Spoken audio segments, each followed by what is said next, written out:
हादिया जैसे ही police force में शामिल होती है, वो सबसे पहले काशान के अड्डे पर पहुंचती है। काशान अपनी टीम के साथ बैठकर फिर से भत्ता लेने के मंसूबे बना रहा होता है कि अचानक दरवाजा जोर से खुलता है और हादिया पूरी नफरी के साथ अंदर दाखिल होती है। उसे पुलिस की वर्दी में देखकर काशान की आंखों में हैरत जम जाती है।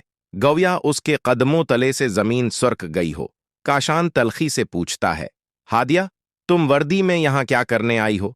हादिया एतिमाद से आगे बढ़ती है और जवाब देती है, काशान, मुबारक हो।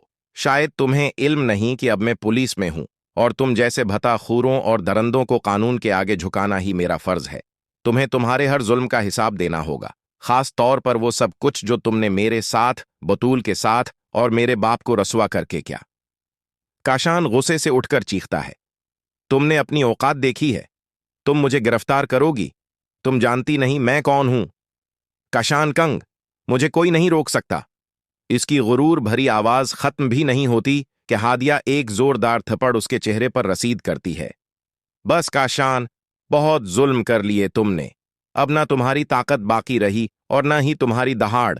आज मैं तुम्हें कानून के हवाले करने आई हूं ताकि तुम्हारी वजह से किसी और की जिंदगी बर्बाद ना हो। काशान शिकस्ता हादिया, तुमने मुझे बताया क्यों नहीं कि तुम पुलिस में नौकरी ले रही हो?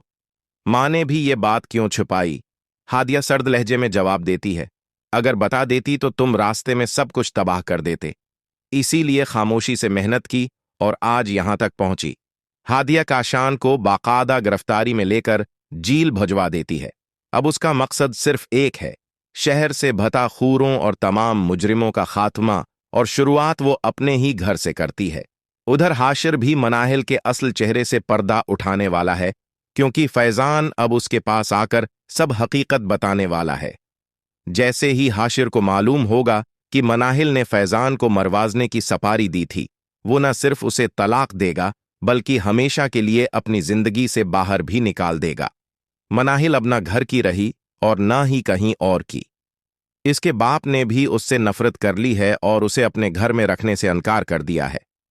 साहिल अब नौशीन से शादी करने का फैसला कर चुका है, क्योंकि उसे यकीन हो गया है कि जब तक वो जिंदगी में आगे नहीं बढ़ता, बतूल की यादें उसे पीछे से जकड़े रखेंगी।